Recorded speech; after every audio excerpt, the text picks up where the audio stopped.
구독과 좋아요는 저희 채널에 큰 힘이 됩니다. 넌 행복하니? 시아버지의 물음에 유리는 아무 말도 할 수 없었습니다.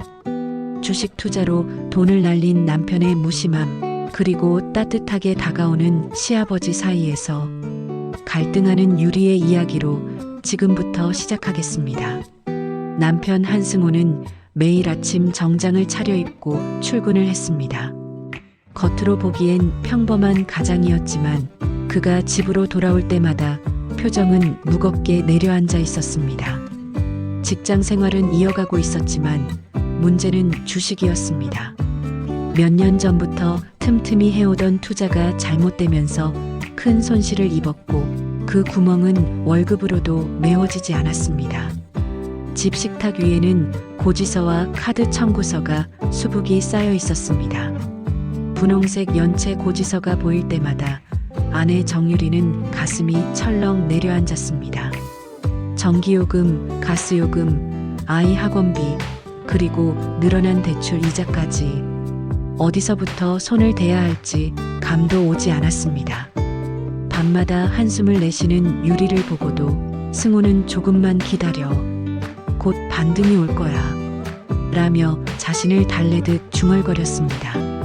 하지만 유리의 마음속에는 더 이상 믿음이 남아있지 않았습니다. 남편의 말은 위로가 아니라 끝없는 기다림을 강요하는 변명처럼 들렸습니다. 그때마다 유리의 눈길이 향하는 곳은 시아버지 한상규였습니다. 남편의 아버지이자 이미 아내를 떠나보내고 10년 넘게 홀로 살아온 사람.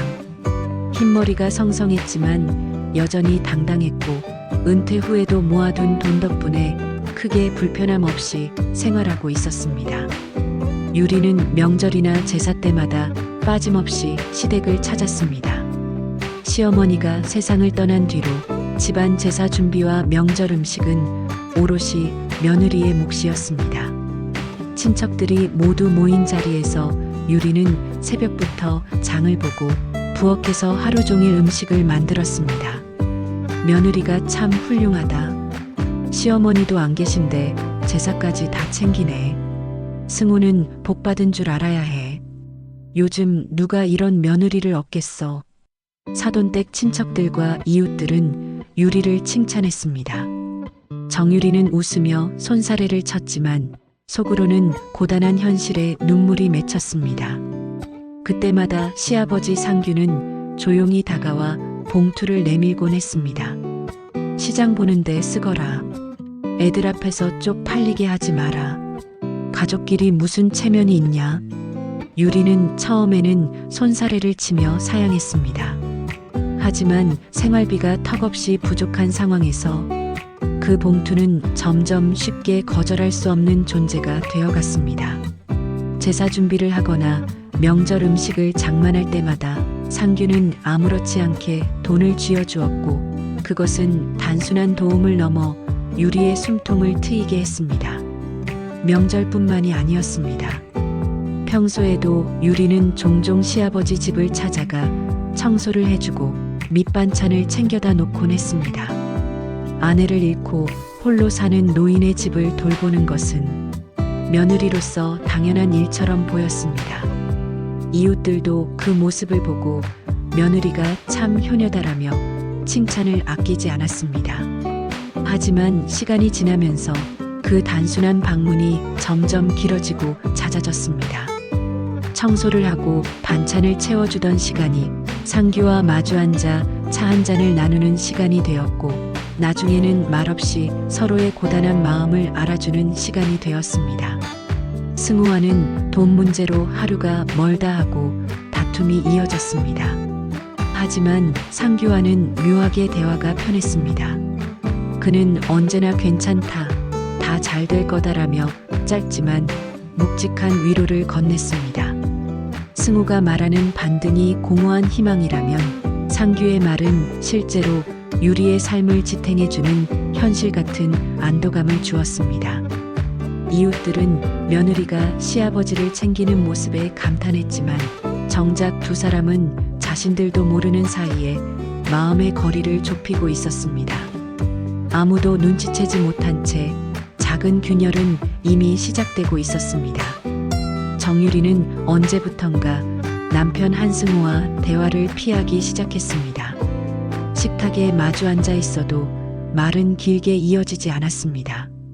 승우는 주식 차트를 들여다보며 조금만 기다리면 회복된다는 말을 반복했고, 유리는 그 말이 허공에 흩날리는 먼지처럼 느껴졌습니다.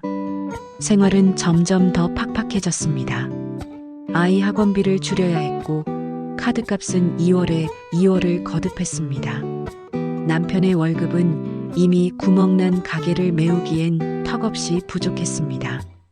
그때마다 유리의 마음속에 번져가는 것은 불안이 아니라 점점 더 확고해지는 체념이었습니다. 남편과 함께라면 더 이상 나아질 희망이 없다는 체념. 그런 마음을 위로해 준 것은 아이러니하게도 시아버지 한상규였습니다. 유리는 여전히 종종 시부집을 찾았습니다. 청소를 해주고 반찬을 채워 넣는 일이었지만 사실은 숨 돌릴 공간을 찾는 것이기도 했습니다. 상규는 그런 유리에게 말없이 다가와 따뜻한 차를 내주곤 했습니다.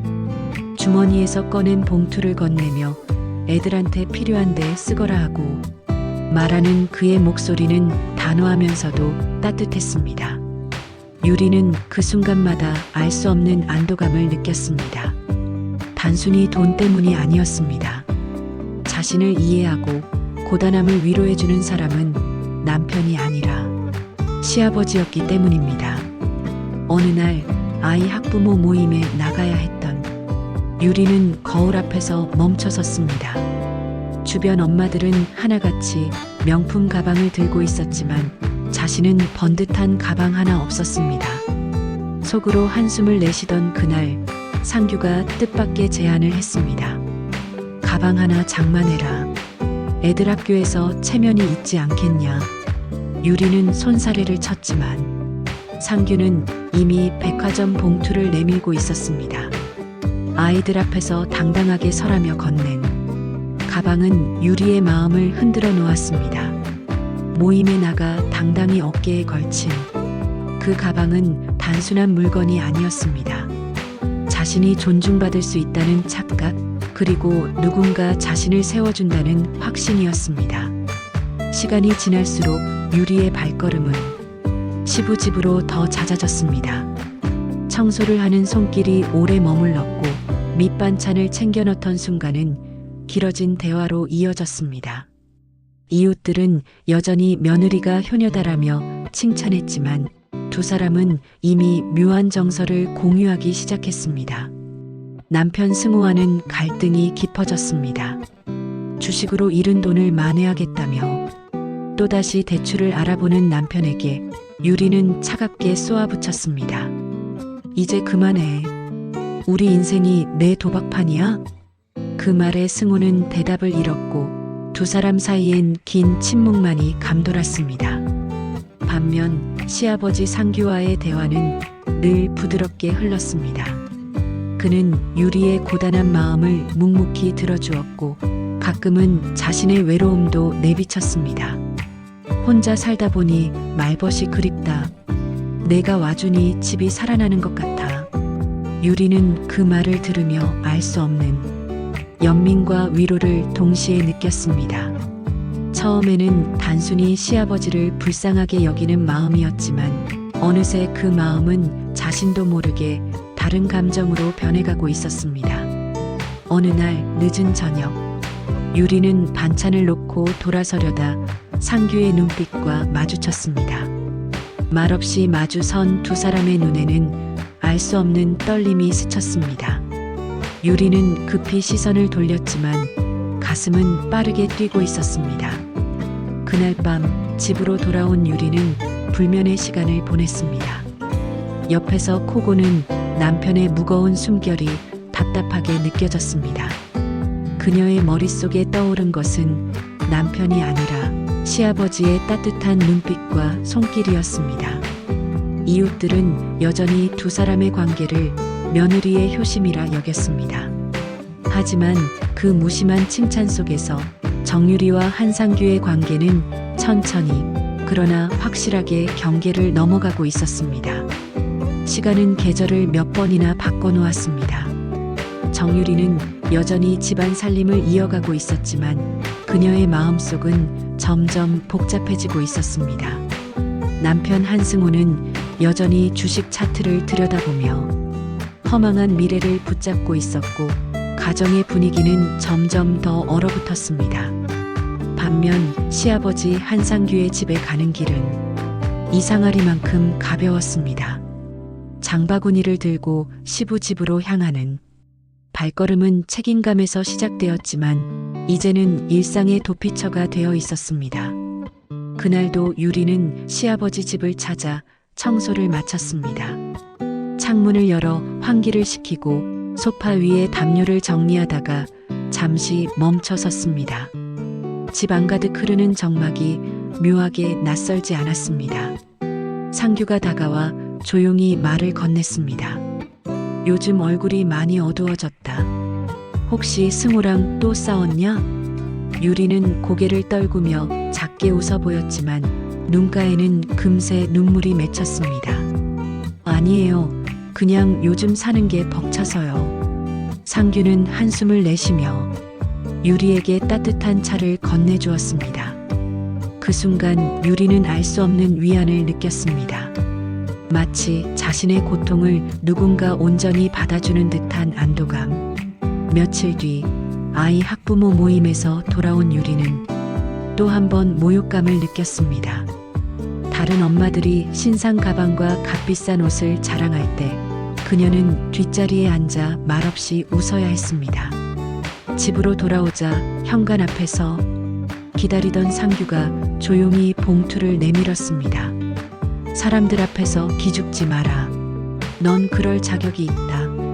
그날 저녁 유리는 처음으로 상규와 함께 외식을 했습니다. 남편과는 생각조차 못했던 일이었습니다. 따뜻한 불빛 아래에서 마주 앉은 두 사람은 웃었고 유리는 자신도 모르게 편안함을 느꼈습니다. 남편에게는 느낄 수 없었던 감정이었습니다. 시간은 두 사람의 거리를 더 좁혀 놓았습니다.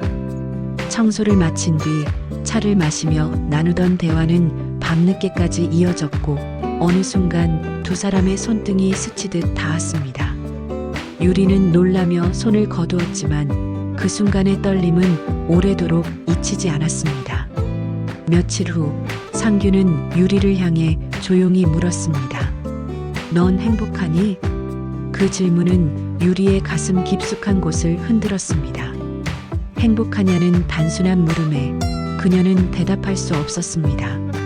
눈물이 흘렀고 그 눈물을 닦아준 것은 남편이 아닌 시아버지의 손길이었습니다.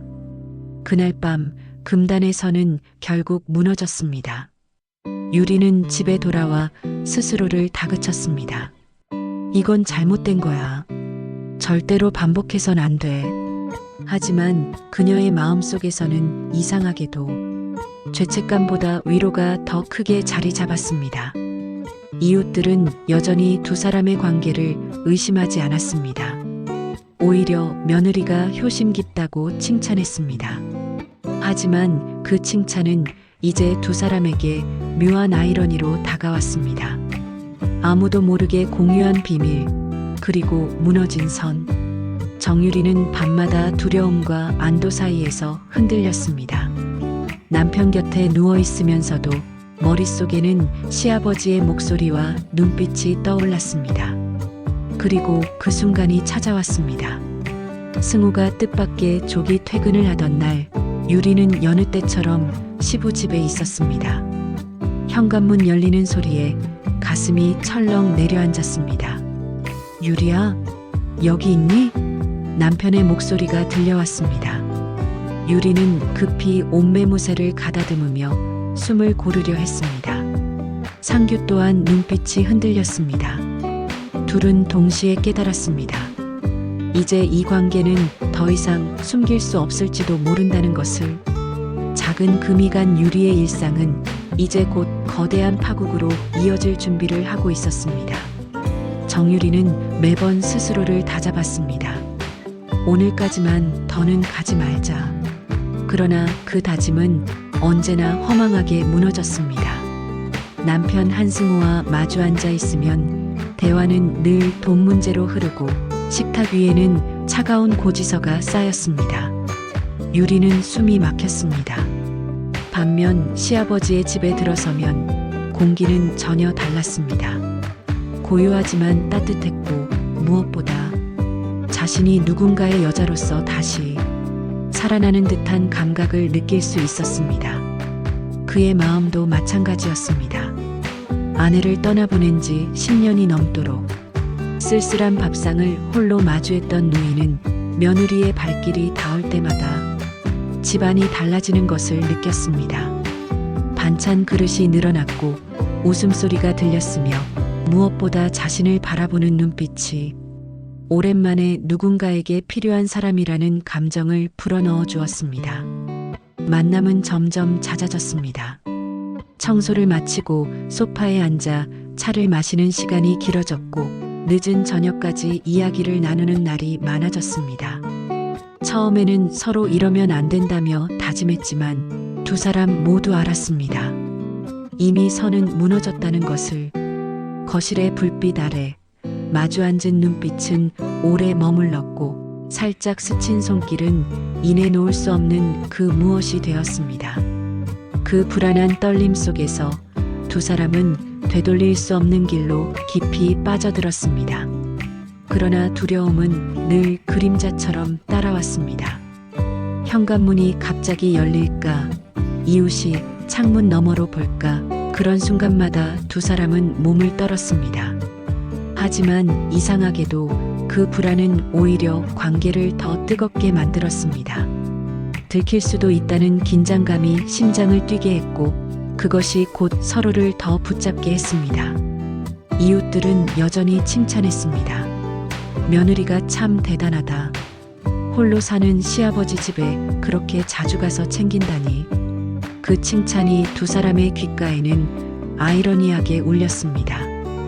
효심이라는 포장 속에 감춰진 비밀이 이제는 더 이상 단순한 효심이 아니었기 때문입니다.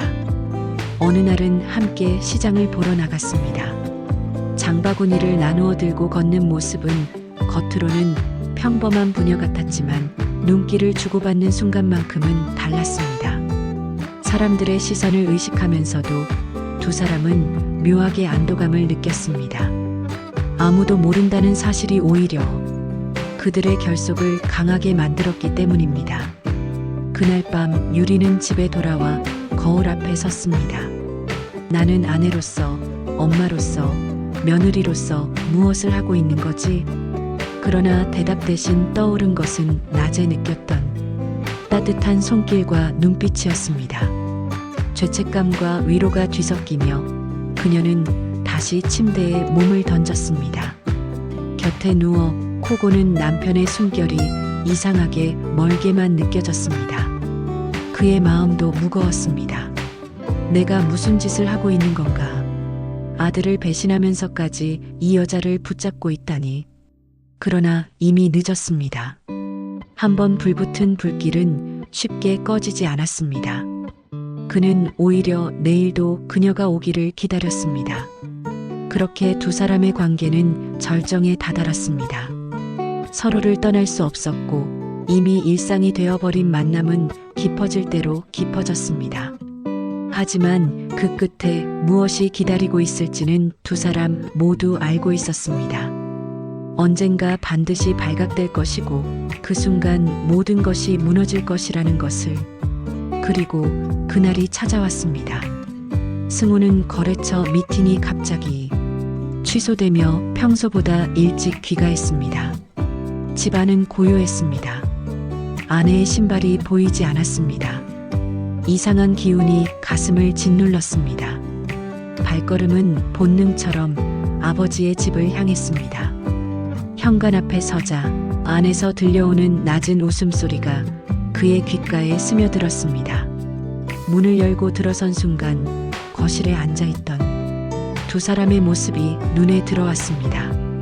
테이블 위에는 함께 나눈 술잔과 반찬이 남아 있었고 두 사람은 얼굴을 굳힌 채 시선을 피하지 못했습니다. 이게 무슨 짓이야? 승호의 목소리는 분노로 떨렸습니다. 정유리는 창백해졌고 그는 침묵 속에서 아들을 바라보았습니다. 거실은 순식간에 숨막히는 정적에 휩싸였습니다. 아버지까지 왜 그러셨어요? 승호는 눈가에 핏발을 세우며 주먹을 움켜쥐었지만 차마 아버지를 향해 휘두르지 못했습니다. 유리는 눈물을 흘리며 떨리는 목소리로 말했습니다. 잘못했어요. 하지만 저도 사람이에요. 끝이 보이지 않는 날들 속에서 누군가에게 기대고 싶었어요. 그 고백은 승호의 가슴을 찢어 놓았습니다. 분노와 절망이 동시에 터져 나왔습니다. 그의 아버지는 묵묵히 아들의 분노를 받아내며 낮게 울졸였습니다. 다 내 잘못이다. 변명할 수 없다. 그러나 승우는 고개를 저으며 울부짖었습니다. 이건 배신이에요. 가족이 아니에요. 그날 밤 세 사람은 같은 공간에 있었지만 서로 다른 지옥에 빠져 있었습니다. 정유리는 죄책감과 두려움 속에서 무너졌고 승호는 허무와 분노에 휩싸였으며 그는 깊은 죄의식 속에서 침묵했습니다. 소문은 이웃을 통해 빠르게 번졌습니다. 며느리가 너무 자주 시댁에 간다 싶더니 그런 얘기 벌써 돌고 있더라. 효심이라 칭찬받던 행동은 곧 수치와 비난의 대상이 되었습니다. 정유리는 방 안에서 홀로 속삭였습니다. 나는 어디서부터 잘못된 걸까?